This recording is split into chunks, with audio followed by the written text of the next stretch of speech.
In the world of crocodiles, size is everything. And this one is an absolute monster. At 6 meters long, he's the boss of a gang of reptilian killers. The gang takes down and takes apart any animal within their grasp. But everything belongs to the boss. He rules by sheer size and explosive violence. He will maim or kill to keep control. But this year, a young male takes on the brutal hierarchy of the Croc ganglands.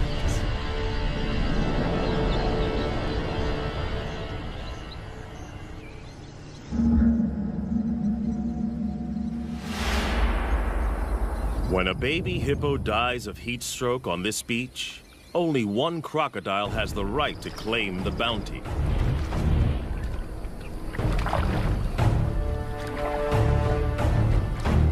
He is the Croc Boss, the godfather of the ganglands.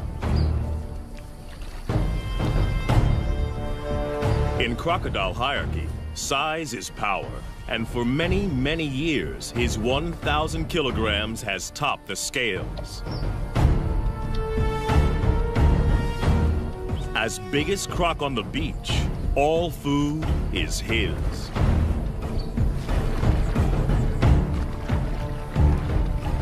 The other crocodiles don't have the power or rank to oppose him.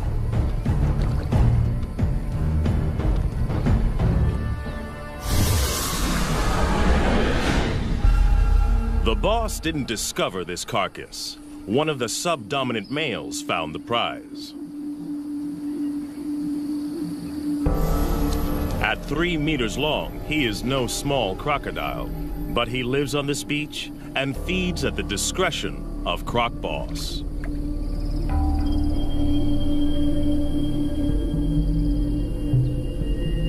All the smaller crocodiles understand the rules. They only eat if the boss allows it.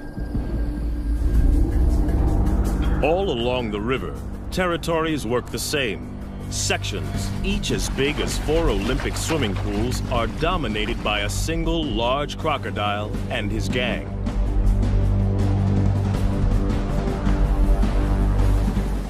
Croc Boss is the biggest of them all.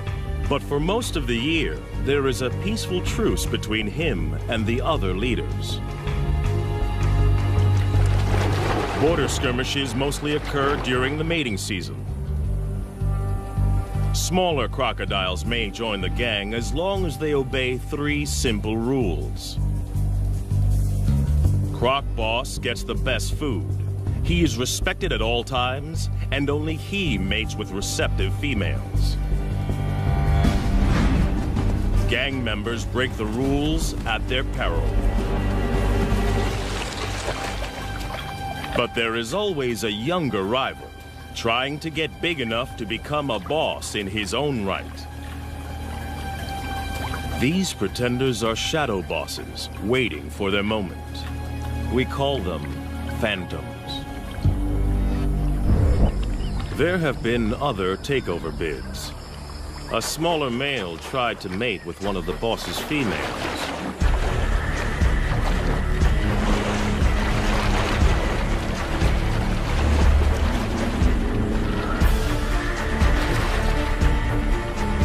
It was a reckless move.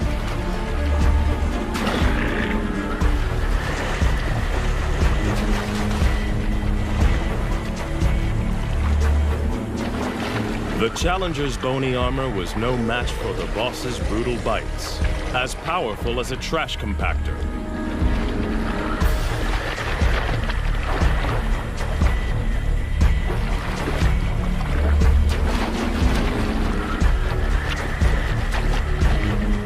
Discipline was swift and terminal.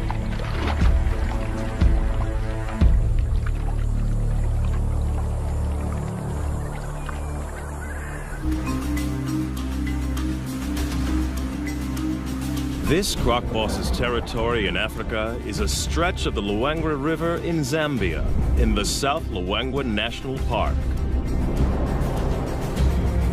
It's a crocodile killing field, especially during the severe dry season. Inland lakes and pools dry up. And the river is the only water for kilometers around. All animals in the area must make long treks here to drink. And in 40-degree heat, many don't make it.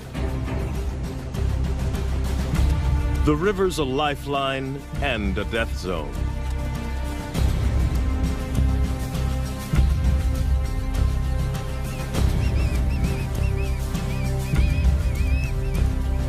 For the croc gangs, the living is easy. Even the smaller ones get to feed.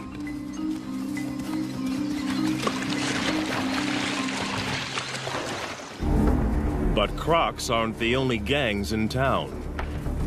Lions also know the riverbanks are teeming with easy pickings. And they're willing to fight the crocs for food.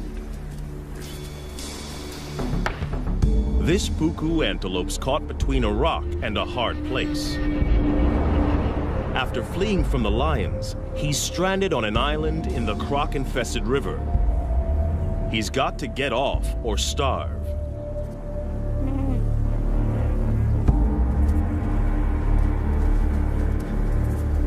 The lions won't swim after their prey. They'll wait for it to make a mistake.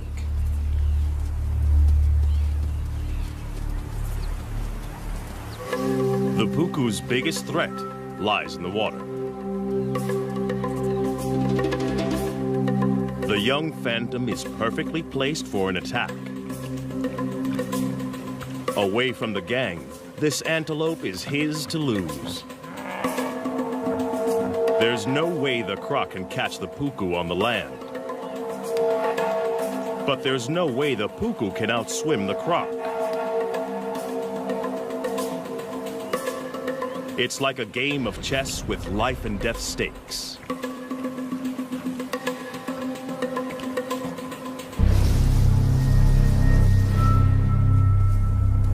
The puku has to use the land to put as much distance as he can between himself and the waiting croc, and figure out the shortest swim possible. The croc must anticipate the puku's escape route.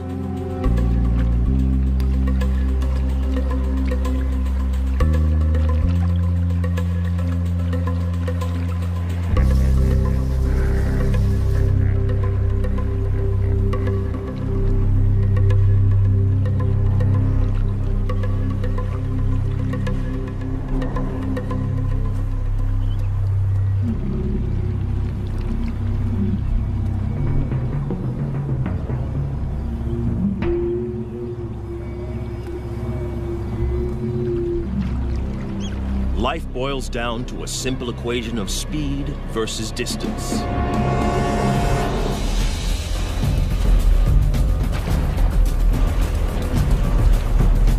The croc submerges like a torpedo to reduce drag in the water.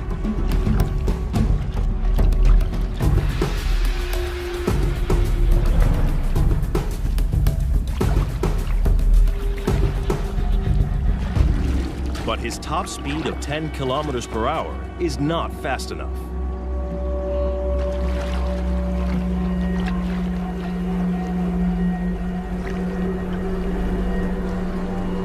The puku's calculations pay off. He's foiled two top predators.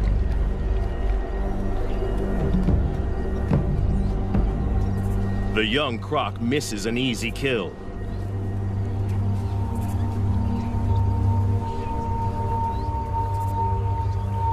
His solo hunting attempt is a failure.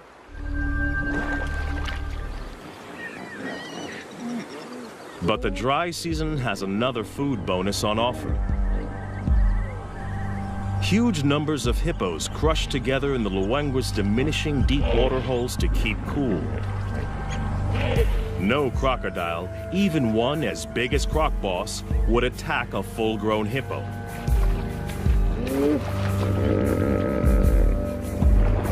They are way too big and dangerous to take on. A single hippo bite would destroy a big crocodile.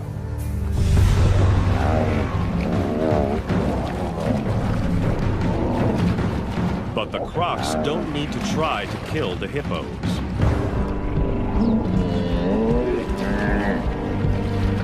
In crowds like this, these aggressive 3-ton herbivores will often fight to the death.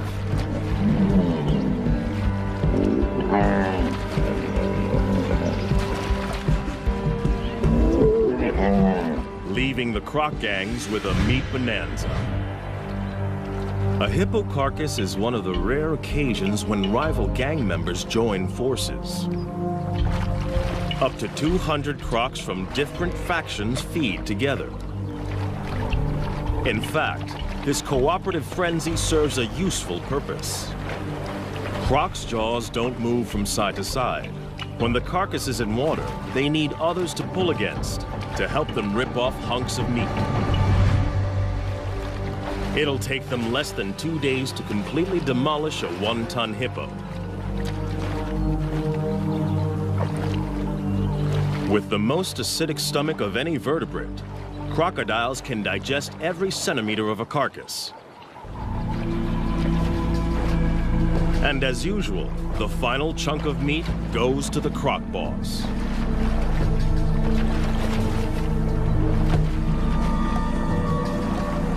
No other croc has the power to argue. Cooperation is officially over.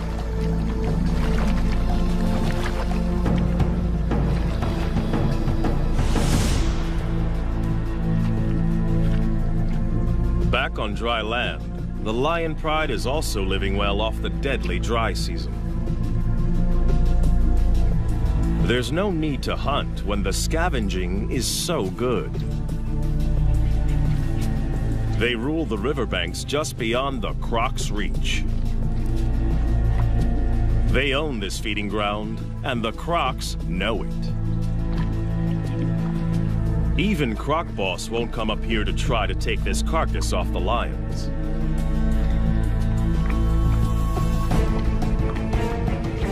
But anything that dies closer to the water is in no man's land, and that means war. Lion versus croc.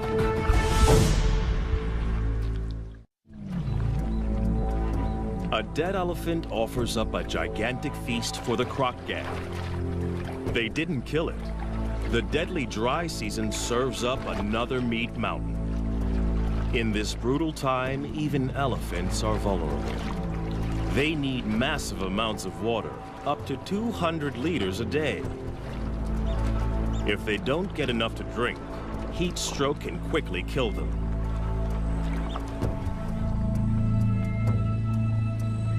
The crocs have the carcass now, but they don't own it. It's right in the conflict zone. The lions have started feeding on it, and they haven't finished. This prize is too big to give up without a fight.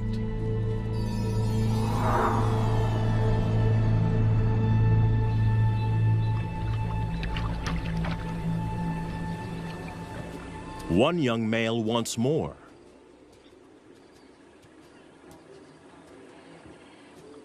His scrappy mane indicates he's barely 2 years old, but he's big and dangerous.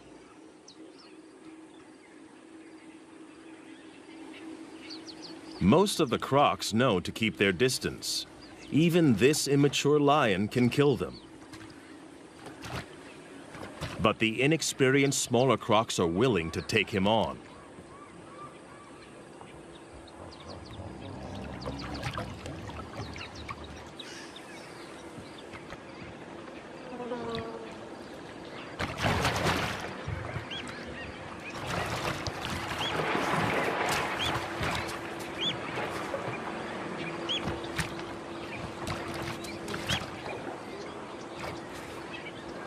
This is not a competition Croc Boss needs to get into. The pickings are slim, and if the gang wins, the carcass is his for the taking anyway.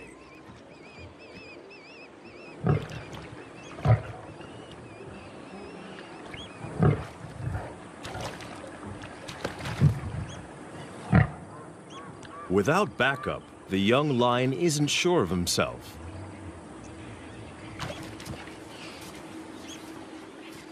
The crocodiles win today.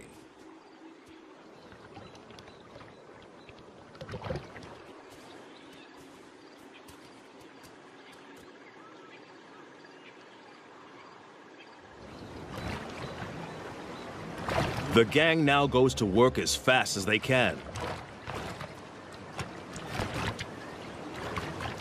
It's a race to rip as much meat as possible from the carcass.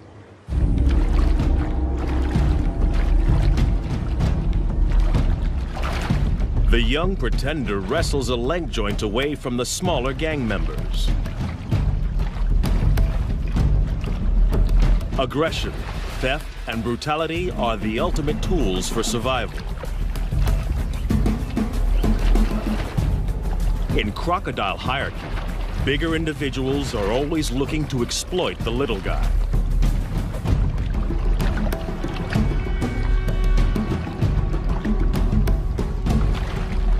The smaller crocs have learned well from the master.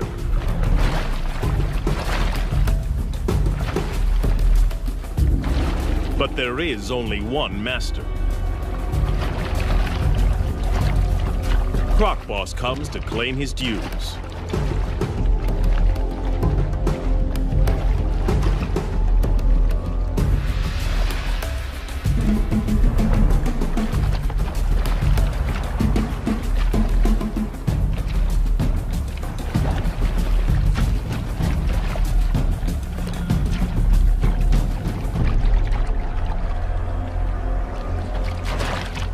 For the smaller crocs, the feeding is over.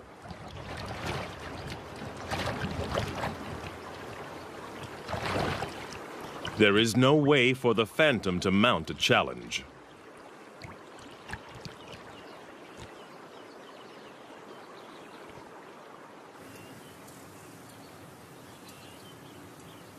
To have any hope of running the gang, he must bulk up. And he can't do that on leftovers from the boss. He's got to find his own food. And the numerous drinking pools next to the river provide the perfect hunting ground. Every morning and evening, the antelope journey here to quench their thirst. A perfect opportunity for an ambush.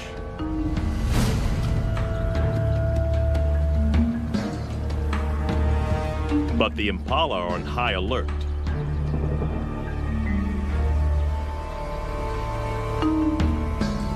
To have any hope of catching one, the young croc must find the perfect pool in which to disappear and wait.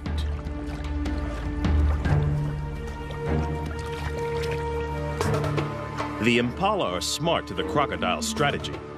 They try to drink together where there's safety in numbers.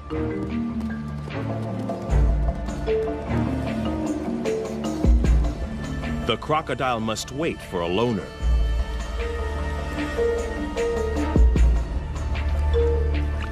The trap is set.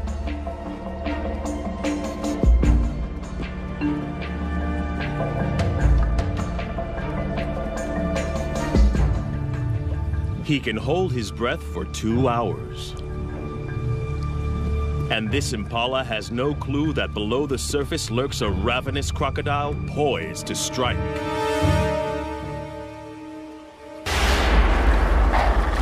The young croc blows it. Impatience costs him a meal.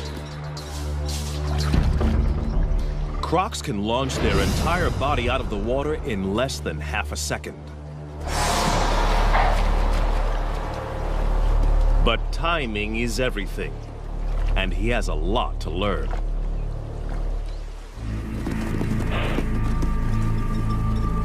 The prey is spooked. The hunt is over. It's a half chance for the lions.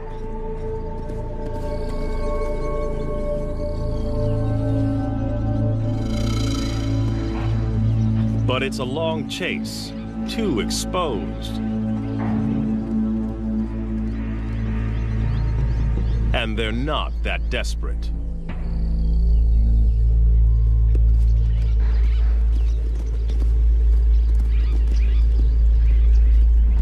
They don't have to try too hard. In the dry season, death is always just around the corner.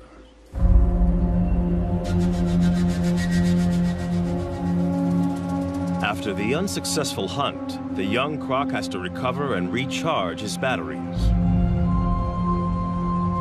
Crocodiles bask to keep their body temperature up and digest more efficiently. Crocodiles are not cold-blooded. Their bodies are as warm as ours most of the time. They just have to work harder to keep their temperature between 33 and 35 degrees. Phantom needs to regain energy. During extreme exertion, crocodiles build up a huge amount of lactic acid. This is toxic and must be eliminated from their systems. The only way is rest. Part of Croc Boss's success is his energy strategy. He lets the smaller gang members exert themselves. They work and he eats.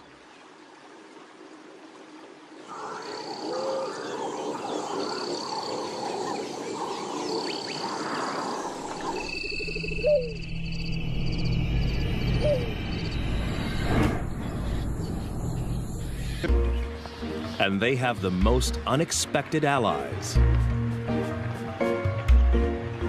Water birds are usually fair game for crocodiles. But during the dry season, there's a truce. The birds don't fear the crocs. Instead, they collaborate with them. As water disappears from the inland lagoons, fish become trapped in the shallows. Jammed together, they are easy for the birds to catch. Every attempt nets a mouthful of fish. The crocodiles benefit in exactly the same way and work with the birds to corral the fish into ever tighter spaces.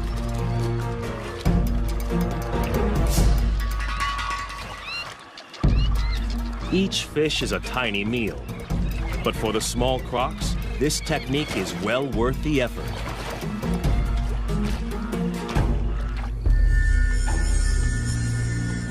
But for a monster like Croc Boss, chasing small fry is a total waste of energy. He'll wait and preserve his energy for bigger game and other activities that are his alone to enjoy.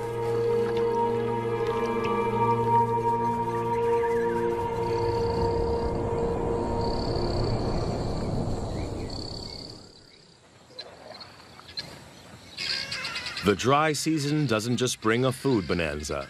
There's an even bigger prize, mating. The ritual begins at dawn. Lifting their heads, the females show submission and look for the most powerful croc to mate with.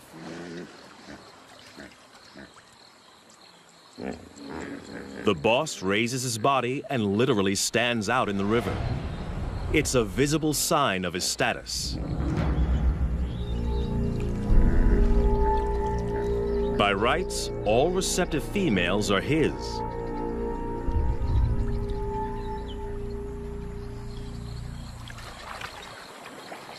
But the young pretender is also drawn in.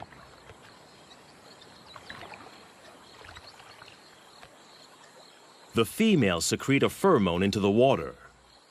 It signals they're ready.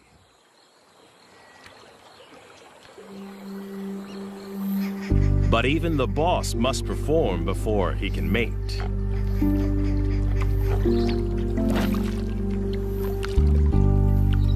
It's the only situation he cannot control.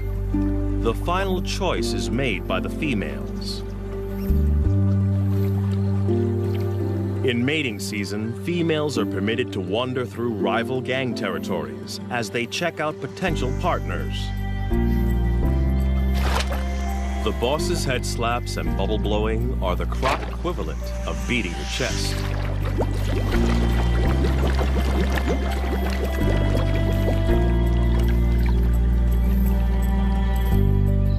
It works.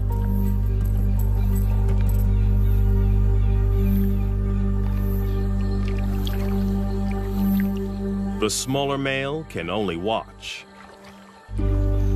For a one-ton monster, the boss's mating ritual is surprisingly tender. He blows bubbles that delicately tickle the female's sensitive neck area.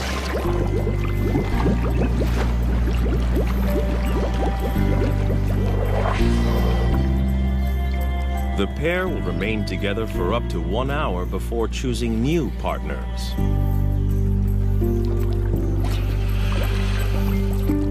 But one smaller female is not prepared to wait.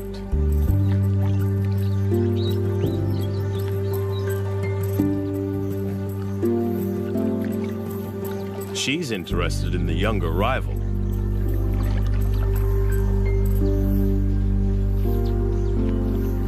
The boss's dance is coming to the end.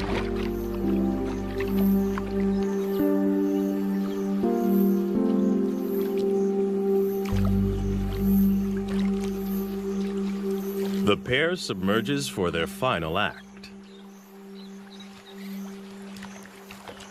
And while his leader is underwater, Phantom chances his luck.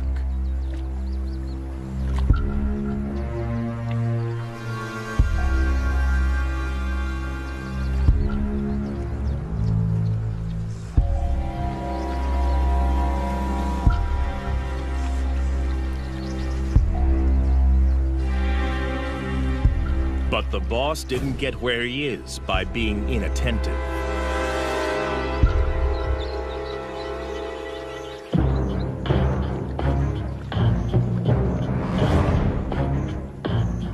For a junior to mate with one of his females is the worst kind of disrespect. He must be punished. Others have been killed for less. The young croc is now swimming for his life. He's offended in the worst way. And Croc Boss will kill him if he can catch him. But his chase is half-hearted. The boss is still distracted by the mating privileges that come with his position.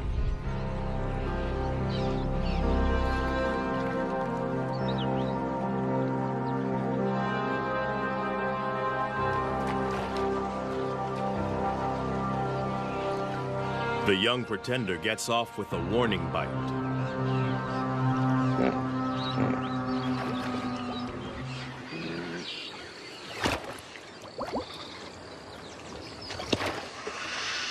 Now the insubordinate is dealt with. The boss can return to more gentle pursuits.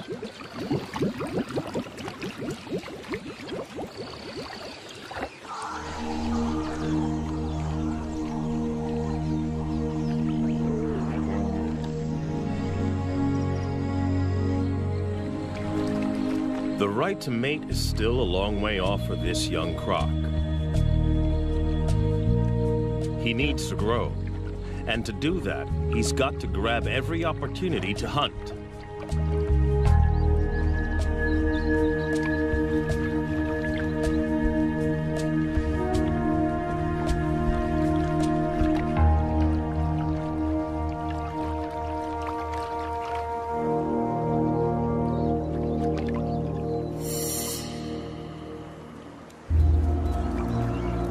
Fortunately, the relentless dry season serves up an endless convoy of thirsty prey. Twice a day, regular as clockwork, impala and wildebeest gather to drink.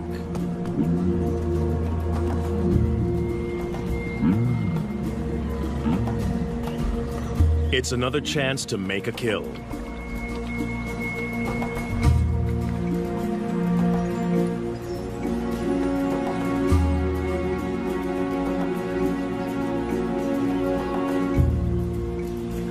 These impala are safe. They know exactly where the danger lurks.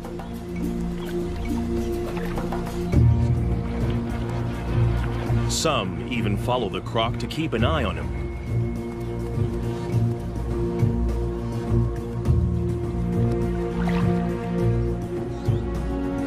He is searching for the perfect place to spring a trap.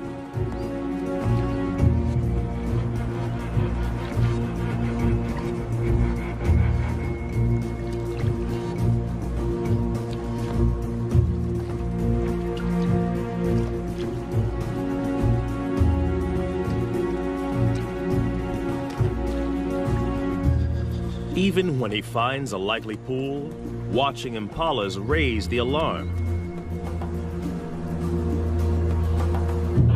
They snort to warn others to stay away from this drinking spot.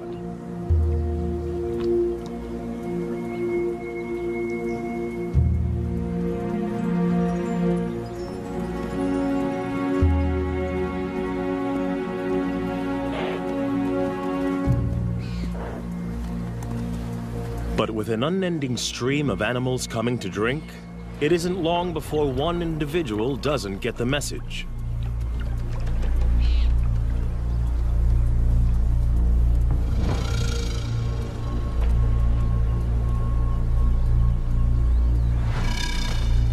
Even though this impala senses something, it's compelled to drink.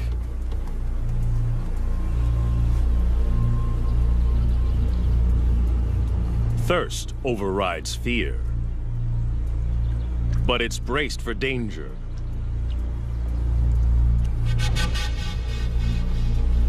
Every muscle is hardwired for escape.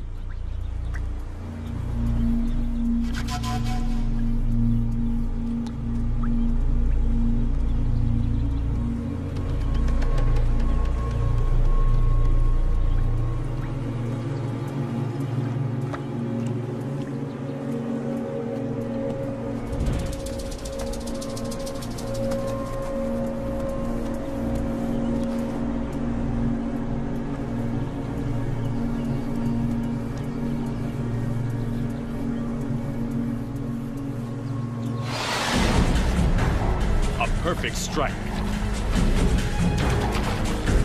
But can the young croc hang on? For a second, it looks like this impala might escape. But it dislocates its leg, and it's all over.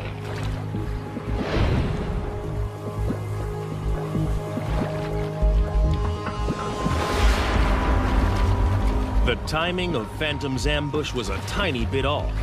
He only manages to grab the impala's horn and is forced to bite again. But in the struggle, the impala's leg is tangled in its own horn, and it's all over.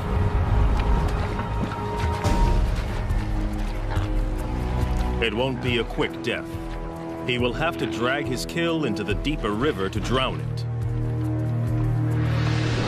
Ambush hunting is what crocs do best. But timing is everything. Phantom's first attempt was too rushed, and he lost his meal.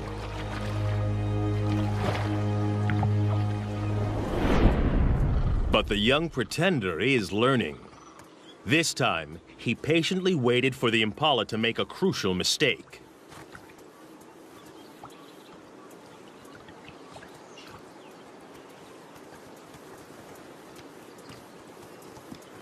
As the ram is joined by the female, he relaxes and drinks for a fraction of a second too long. A fatal error.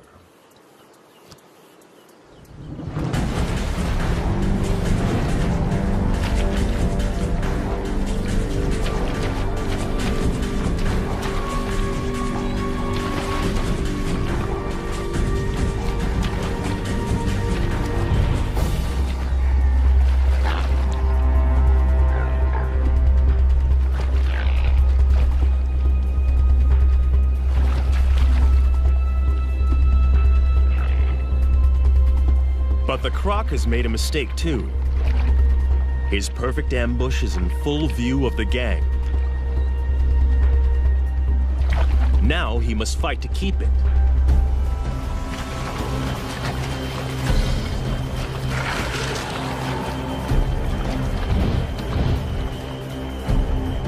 And the croc boss has also seen the takedown.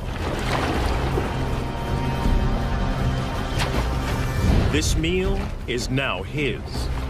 The young croc has no right to oppose the boss. But he's not going to give it up willingly. He's hungry and stubbornly hangs on. But he hasn't the strength to compete.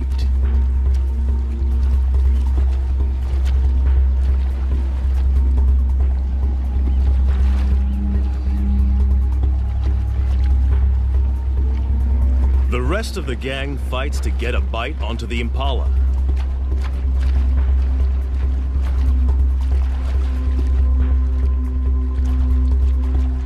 They try to lock on before the boss begins his death roll.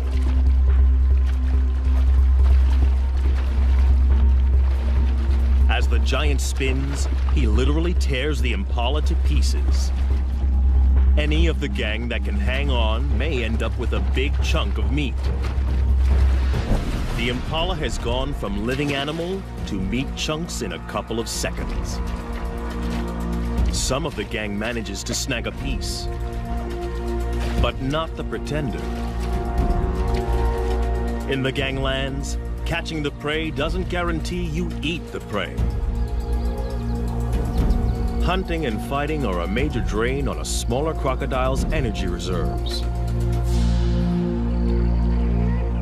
Phantom must rest to build up his strength.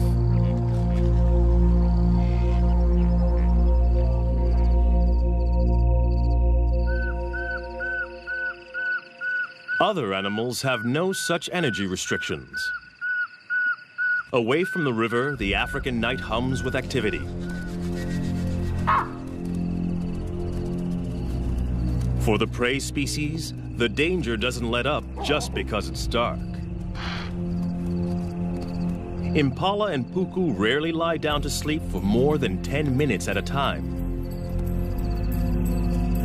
There are too many predators on the hunt, so they are forced to stay awake and alert.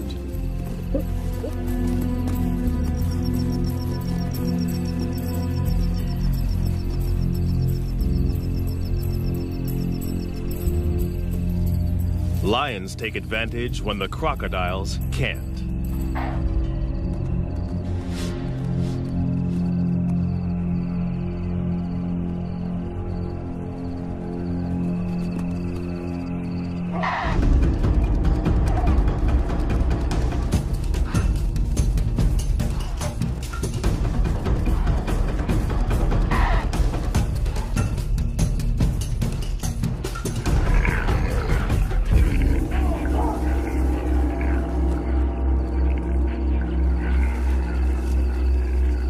Tonight, a puku loses the battle.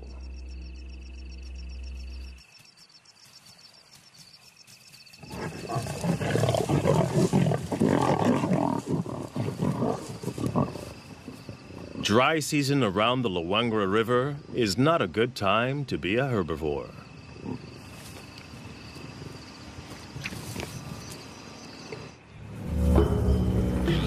Another day, another death. Another free meal for the croc gangs. As the sun warms the crocs, it triggers a feeding frenzy on the hippo carcass.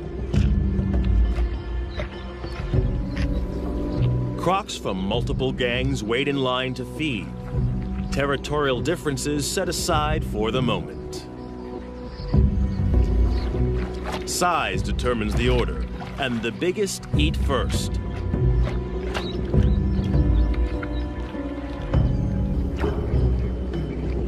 The young pretender and the other smaller crocs must wait.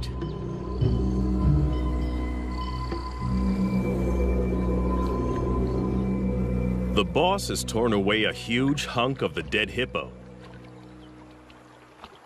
And in a strange twist, he is now being harried by a living hippo. One of the few creatures that can kill a big crocodile. In a bizarre scene, the croc boss is being menaced by a huge hippo as it consumes his dead relative. At first glance, this looks like a challenge for food. But hippos are exclusive herbivores.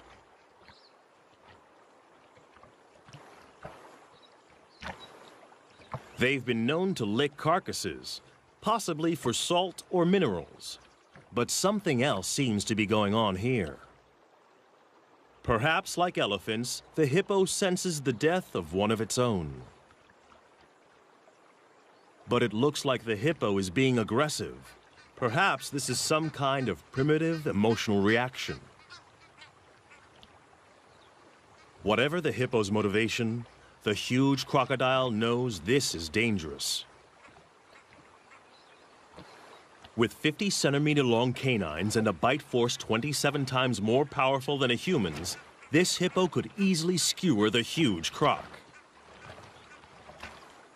For the first time in a long time, the boss is being pushed around by a bigger beast.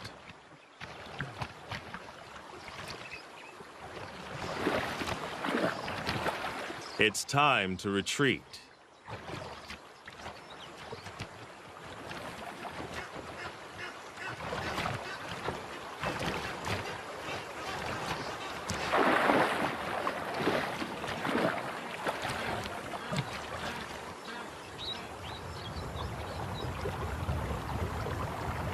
Success in a croc gang is all about being a consummate opportunist. And now the young croc sees an opening. A chance for food. Perhaps the possibility to gain ground in the gang. But the croc boss doesn't share. And this bid for food has been interpreted differently.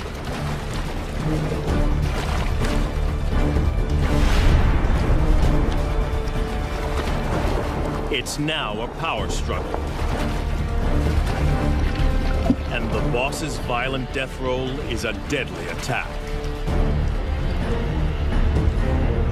Instant retreat is the only acceptable way out, and the younger croc doesn't take it. This can only end in one of two ways: death or injury to the smaller croc.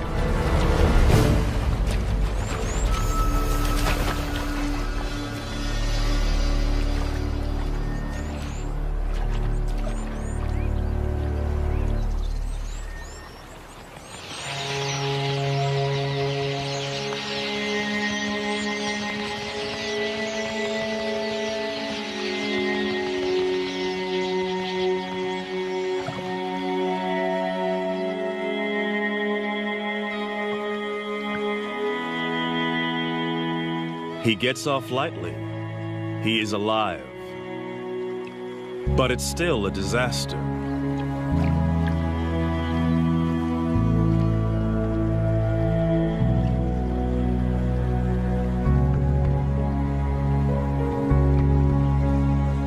He pays for the transgression with his own flesh and blood.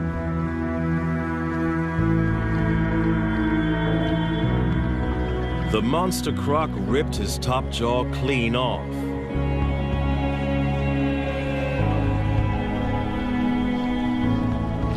Amazingly, the smaller croc will survive this hideous injury.